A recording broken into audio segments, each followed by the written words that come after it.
الحمد لله نحمده ونستعينه ونستغفره ونؤمن به ونتوكل عليه ونعوذ بالله من شرور أنفسنا ومن سيئات أعمالنا من يهده الله فلا مضل له ومن يضلله فلا هادي له وأشهد أن لا إله إلا الله وحده لا شريك له وأشهد أن سيدنا وحبيبنا وحبيب ربنا وشفيعنا وسندنا ومولانا محمدا عبده ورسوله أرسله الله تعالى بالحق إلى الناس كافة بشيرا ونذيرا وداعيا إلى الله بإذنه وسراجا منيرا أما بعد فأعوذ بالله من الشيطان الرجيم بسم الله الرحمن الرحيم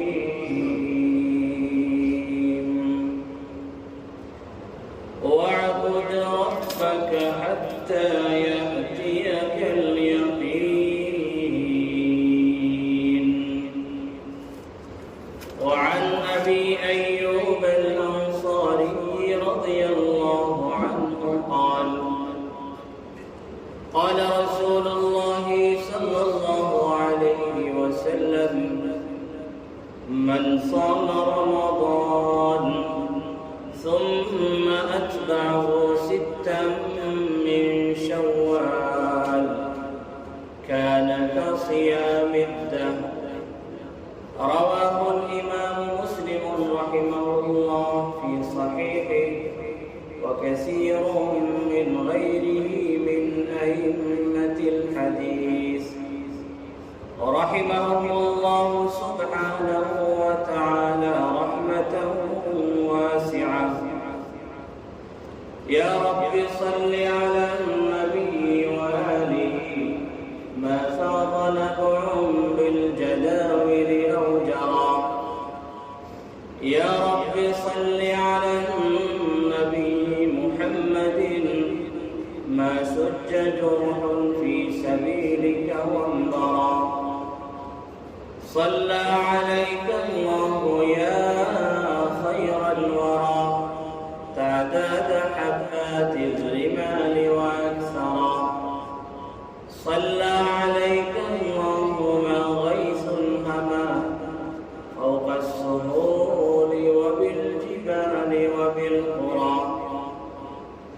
صلوا على المختار أحمد إنه أزكى الأنام وخير من وطئ الثرى. بارك الله لي ولكم في القرآن العظيم ونفعني وإياكم بالآيات والذكر الحكيم. صلى الله على سيدنا ومولانا محمد وعلى آله وأصحابه وسلم. صلى الله على سيدنا ومولانا محمد وعلى آله وأصحابه وسلم. صلى الله على سيدنا ومولانا محمد وعلى آله وأصحابه وسلم مولاي كريم رب رحيم عالي شان শাহী দরবারে লাখ শুকর তিনি আমাদেরকে পবিত্র মাহে রমজানের পূর্ণ এক মাস সিয়াম সাধনার পর মাহে শাওয়ালের প্রথম জুমাবারে সালাতুল জুমআ আদায় করার উদ্দেশ্যে তার পবিত্র ঘর মসজিদে আসার তৌফিক দান করেছেন। সেজন্য আমরা সবাই বলি আলহামদুলিল্লাহ। আল্লাহ সুবহানাহু ওয়া তাআলা অশেষ মেহেরবানিতে, বিশেষ রহমতে আমরা রহমত, বরকত, মাগফিরাত, নাজাত মিনান নারের জোয়ারের মাস মাহে রমজান পেয়েছিলাম এবং দেখতে দেখতে খুবই দ্রুত আমাদের থেকে মাহে রমজান চলে গেছে। মাহে রমজানকে আমরা বিদায় দিয়েছি। তো মাহে রমজান আমরা পেয়েছিলাম, অতঃপর মাহে রমজানকে আমরা আবার বিদায় দিয়েছি। মাহে রমজানে আল্লাহ সুবহানাহু ওয়া তাআলা আমাদেরকে যে সমস্ত নেক আমল করার সুযোগ এবং তৌফিক দিয়েছিলেন সেটিও তার বিশেষ রহমত।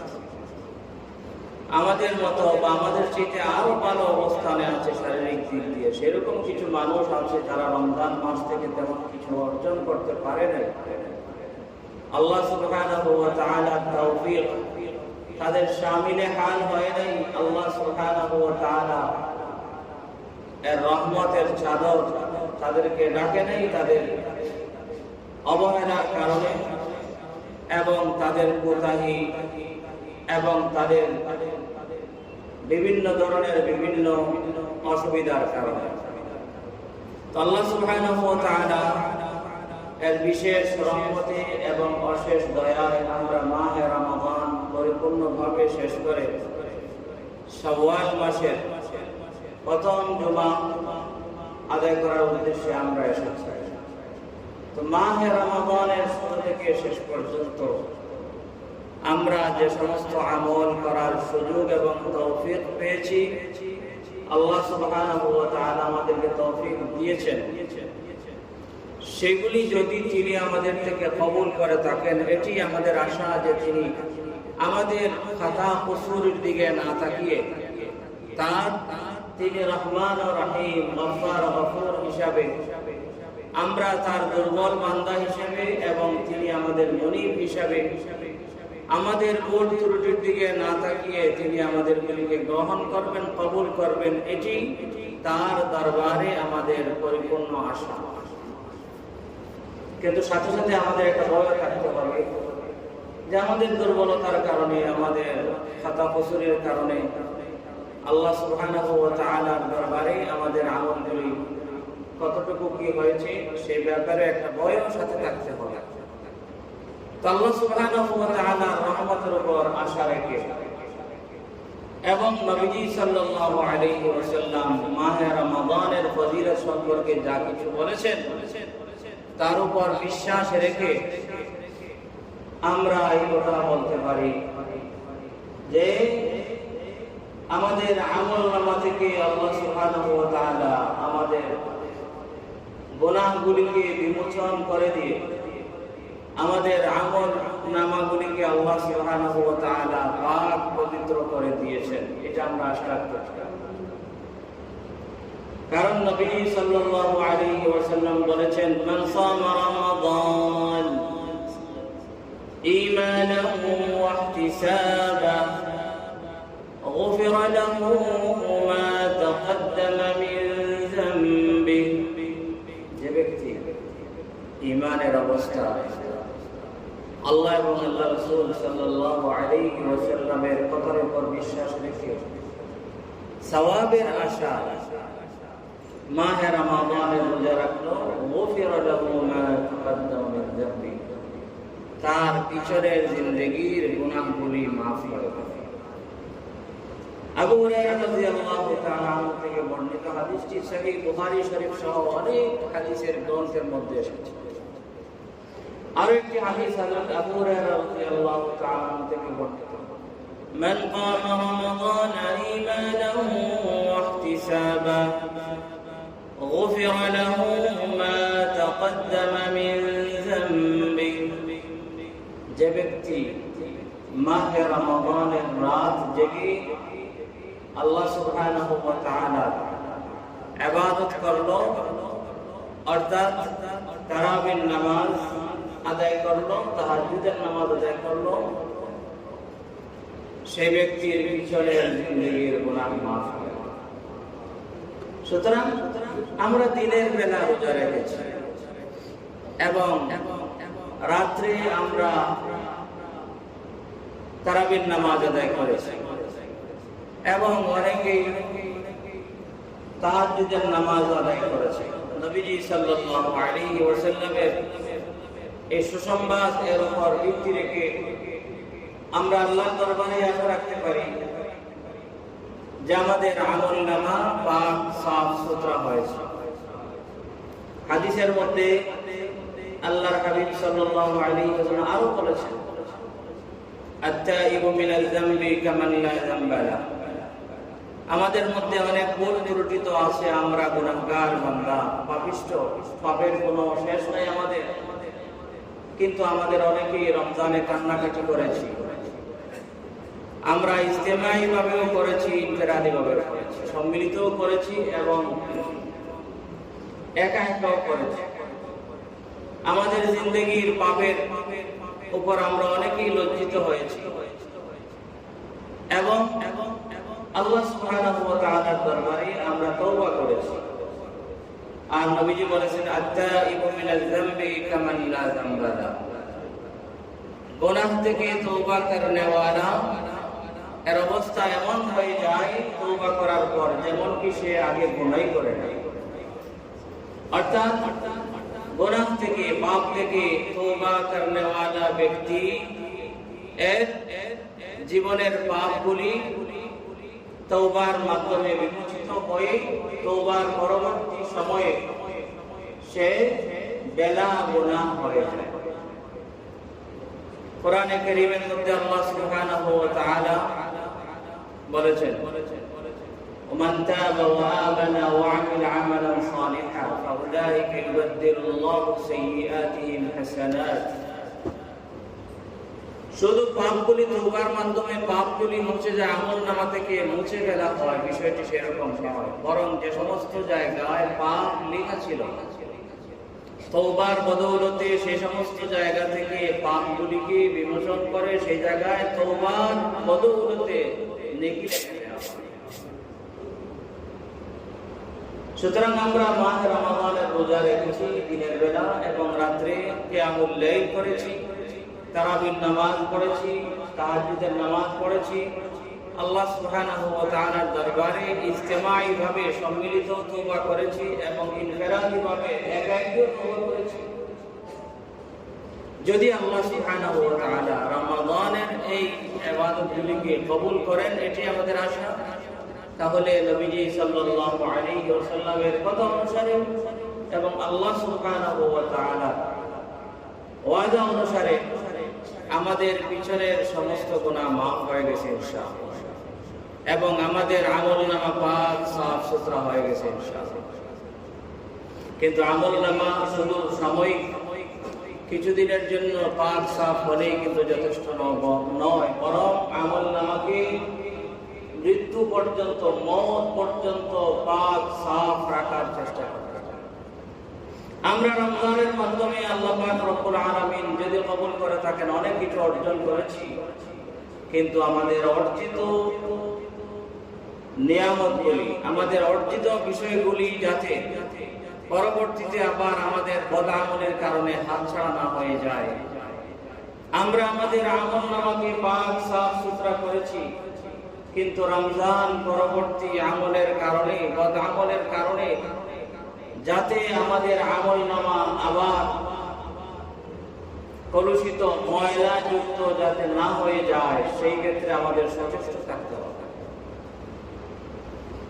আমাদের আমলগুলি অনেক সময় অনেক কষ্টের আমল, কিন্তু আমাদের ভুলের কারণে আমাদের আমলগুলি আমাদের হাত ছাড়া হয়ে যায়।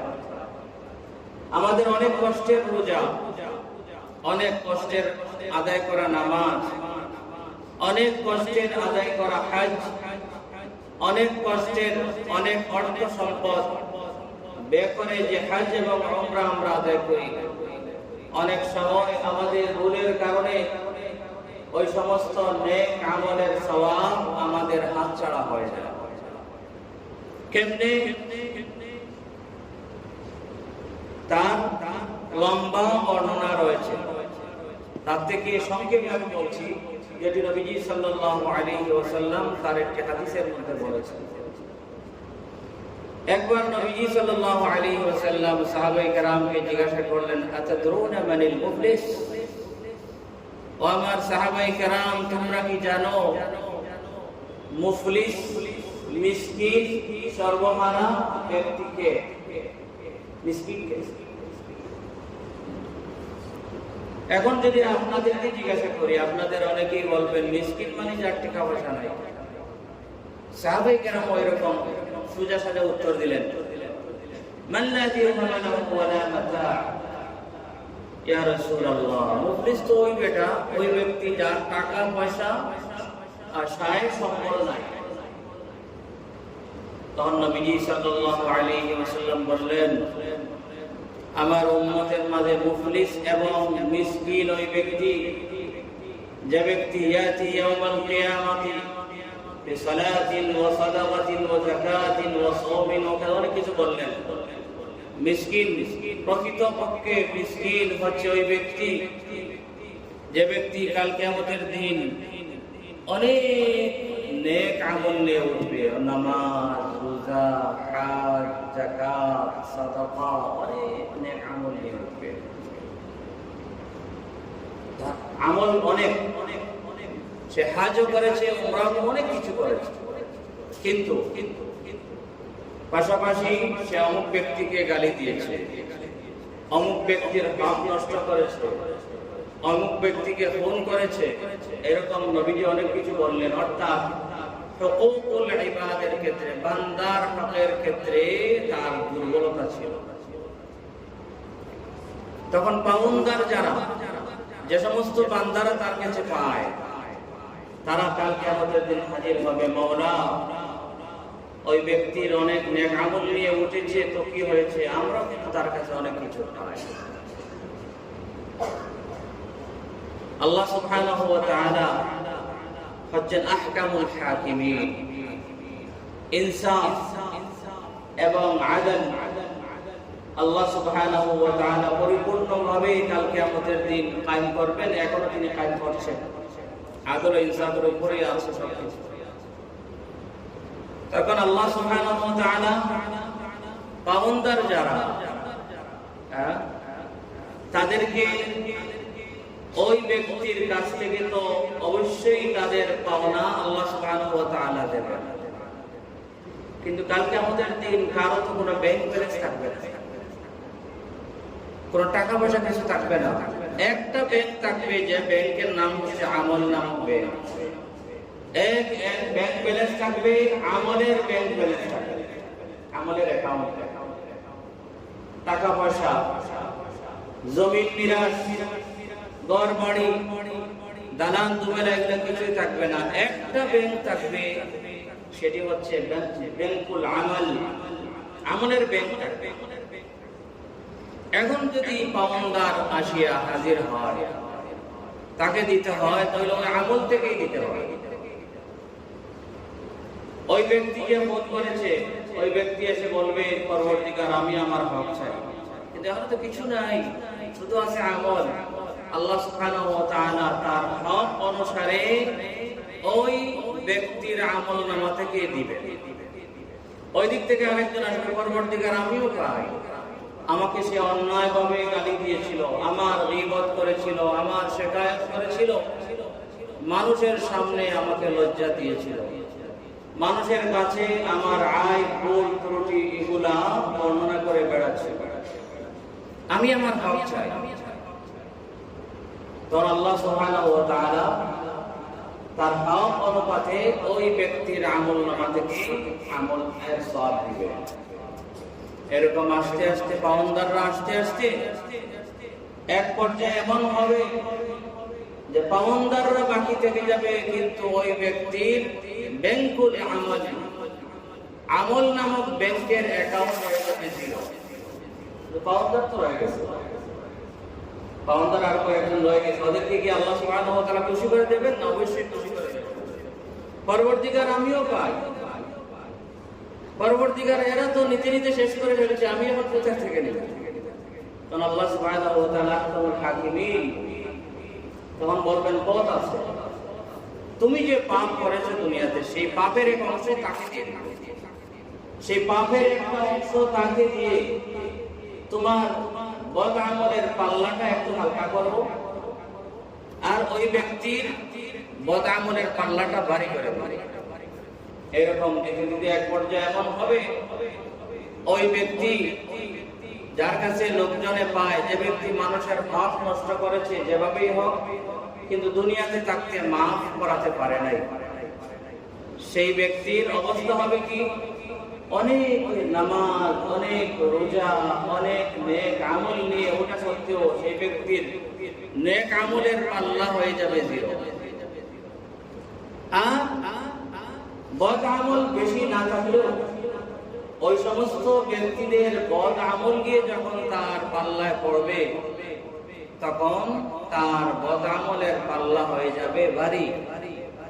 আর নেকির আমল যদি জিরো হয় আর বদির আমলের পাল্লা যদি আপনার ভারী হয়, তাহলে নতিজা এবং ফলাফল কি?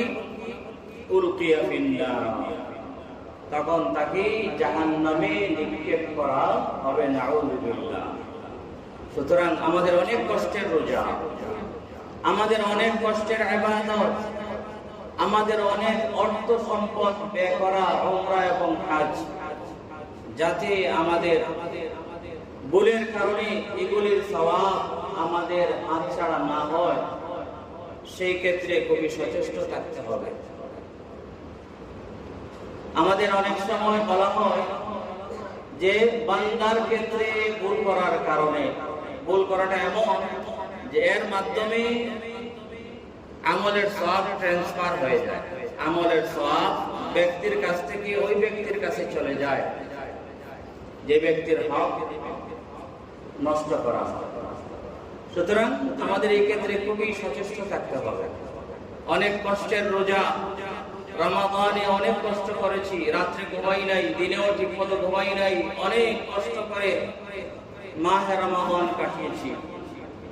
মাহে রমাদানের ইবাদতের মাধ্যমে আমাদের আশা, আমাদের আমলনামা পাক পবিত্র হয়েছে, আমাদের আমলনামায় অনেক সওয়াব লেখা হয়েছে, আমাদের আমলনামার আখিরাতের ব্যাংকে অনেক হাসানাত জমা হয়েছে, অনেক নেকি জমা হয়েছে, আমাদের ব্যাংকুল আমলে অনেক নেকি একত্রিত হয়েছে, অনেক কিছু এসেছে। কিন্তু আমাদের ভুলের কারণে যাতে এগুলি নষ্ট না হয়, আমাদের ভুলের কারণে যাতে এগুলির সওয়াব অন্য কোনো ব্যক্তির কাছে চলে না যায়, সেই ক্ষেত্রে আমাদের খুবই সচেষ্ট থাকতে হবে। বোকা তো ওই ব্যক্তি যে ব্যক্তি অনেক কষ্ট করে নেক আমল করে, কিন্তু হুকুকুল ইবাদের ক্ষেত্রে ভুল করার কারণে তার কষ্টের আমলের সওয়াবগুলি চলে যায় অন্য ব্যক্তির কাছে। হযরত ইমাম আবু হানিফা রাহমাতুল্লাহি আলাইহির কথা আমি মাঝে মধ্যে বলে থাকি। আবু হানিফা রাহমাতুল্লাহি আলাইহিকে এক ব্যক্তি এসে বলল যে, আইয়ুহাল ইমাম ফুলান ইয়াকুলু ফিকা কাযা ওয়া কাযা ওয়া ইয়ালতাফিসু মিন। আবু হানিফা, তোমার সম্পর্কে অমুক ব্যক্তি এরকম এরকম করেছে, তোমার ইজ্জতে আঘাত করেছে। তখন আবু হানিফা রাহমাতুল্লাহি আলাইহি চুপ থাকলেন। তখন ওই ব্যক্তি মনে মনে কিছু একটা চিন্তা চলে আসলো। আবু হানিফা রাহমাতুল্লাহি আলাইহিকে এসে বললাম যে, আপনার সম্পর্কে অমুক ব্যক্তি এরকম এরকম মন্তব্য করেছে। আর আবু হানিফা রাহমাতুল্লাহি আলাইহি কোনো জবাব না দিয়ে তিনি বসে থাকলেন। ব্যাপারটা বুঝে আসলো না। তখন খুব চিন্তায় পড়ে গেল ব্যক্তি। আর শেষমেশ হযরত ইমাম আবু হানিফা রাহমাতুল্লাহি আলাইহি তাকে বললেন, দেখো সে বোকামি করেছে, সে গীবত, শিকায়ত এবং আমার সম্পর্কে বিভিন্ন মন্তব্য করে তার আমলনামা থেকে কিছু আমলের সওয়াব আমার আমলনামাতে সে ট্রান্সফার করে দিয়েছে। আমি এত বোকা নই, আমি তার গীবত করে, আমি তার দোষ বর্ণনা করে, আমি আবু হানিফা আমার এত কষ্টের আমলের সওয়াবের একটা অংশ তার আমলনামায় ট্রান্সফার করে দিব, এরকম আমি বোকা নই। সুতরাং এই ক্ষেত্রে খুবই খেয়াল রাখতে হবে, মাহে রমাদান শুধু নয় বরং আমাদের জিন্দেগির সমস্ত ইবাদতের সওয়াব যাতে আমার আমলনামায় থাকে, সেই ক্ষেত্রে খুবই শক্ত মজবুত অবস্থান নিতে হবে। কখনো এমন কোনো কাজ করা যাবে না যে কাজের মাধ্যমে হয়তো আমল নষ্ট হয়ে যায়, যেমন শিরকে আকবার, অশিরকের মাধ্যমে আমল নষ্ট হয়ে যায়। অথবা এমন কোনো আমল করব না, বিশেষ করে হুকুকুল ইবাদের ক্ষেত্রে, যার মাধ্যমে আমার অনেক কষ্টের আমলের সওয়াবে